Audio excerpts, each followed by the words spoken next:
Welcome back. Get Cooking with Jay. And today, it's the classic recipe, the bechamel. I learnt this recipe in the early 90s when kitchens were really a rough and tumble place. I mean, you would get a slap round the ear if he wasn't doing the salad niçoise properly, and I should have probably said something, but I didn't. So my sous chef taught me this recipe, and the bechamel is a classic recipe for lots of Italian dishes. Maybe even English cauliflower cheese, and then there's croque monsieur.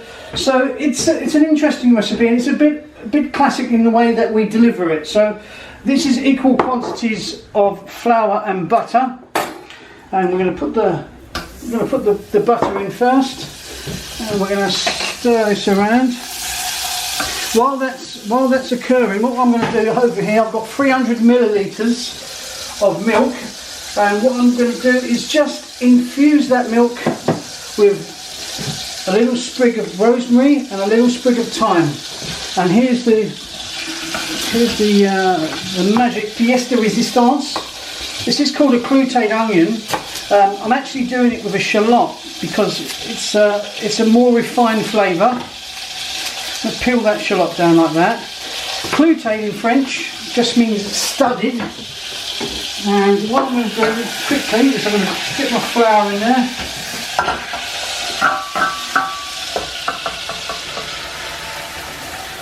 And I'm just going to leave that up there in my special J cooking pile. And I'm going to slowly cook out. Now this is perfect. It should come together, and this process of making a bechamel is called the roux. The bechamel is the sauce and the roux is the thickening agent, comprising of equal quantities of flour and butter. And for this recipe I'm using slightly salted butter. Right, now let's get my clouted onion on the go. I'm going to get a few, if they want to come out of this, and we're just going to stab that in my So that's shallot. cloves you're putting in there? That's cloves, and what this is going to do, it's just going to give it a little bit of body, a little bit of depth, because all you have essentially is flour, butter and milk. And so what this is going to do is going to add a little flavour into your milk. And finally, I'm going to put a bay leaf in there. It doesn't matter, it could be dried, it could be fresh. And I'm going to bring that on this pan forward here. And as you can see, it's already started to steam away. I'm just going to get some flavours going in there. Bring my roux back, and I'm going to just cook out the flour a little bit, because the last thing you're going to want is a bechamel sauce that tastes of flour. So what we're doing here, we're not going to cook it too much. We don't want it to go a colour. We're just going to cook out the flour and the butter. Now, what I'm going to do is grab that back. Ideally, you want to leave the cloutade shallots and the aromats in there for 2 or 3 minutes. They've been in there for a couple of minutes, and now I'm going to sieve that out into my Pyrex dish. If your sauce is really thick, you can always add a little bit more milk. It's not an exact science, but the equal quantities of flour and butter is the way to go forward. Right, so let's make sure whenever you're trying to control what you're cooking, always take your gas down to the lowest possible setting, and that way it shouldn't get out of your control. I'm going to pour the milk in. I'm going to pour about half in. Just give that a little stir. I'm going to take it off the stove. What I'm doing at this moment is I'm controlling the temperature, the ferocity. I'm going to put some more milk in now, and in fact I'm going to put the whole lot in. I've still got it off the stove. There's still enough residual heat for me to cook properly, and I'm slowly, if you whisk too vigorously at this stage, what will happen is it will all spill over the sides because of the lumps. There we go. Now my bechamel is coming out rather thick, so as I mentioned before, because it's thick, what I'm going to do is I'm going to grab a little bit of milk. This is Cravendale, but there are many other milks on the market. I'm going to put some more milk in there like that. I'm going to take it back off the stove and I'm going to slowly whisk that milk in. And in fact, it looks like I can even get a little bit more milk in. So I'm just going to get some more milk. I'm going to come back in here. There we go. More milk in. Now I'm going to get some nutmeg.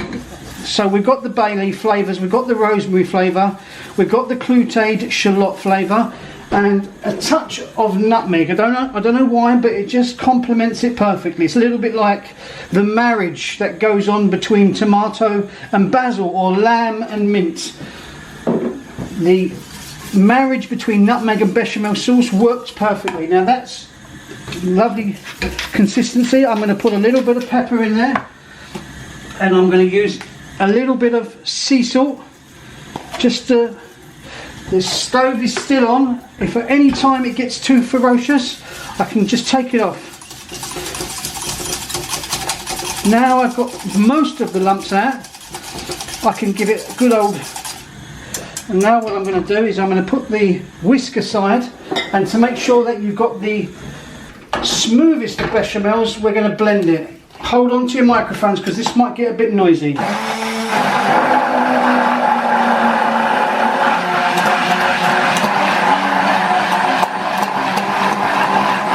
Blending away now.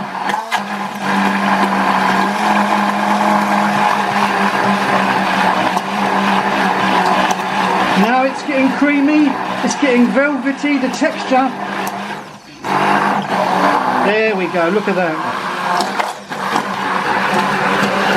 Right. Now the texture and consistency of this bechamel sauce is now perfect. You can see, if I can get it on the back of the spoon, you can see how glossy that bechamel sauce is. And if I run my finger across the spoon, it leaves a track. And that's to tell you that the sauce is ready. I might actually cook it out for a couple of minutes more on the stove.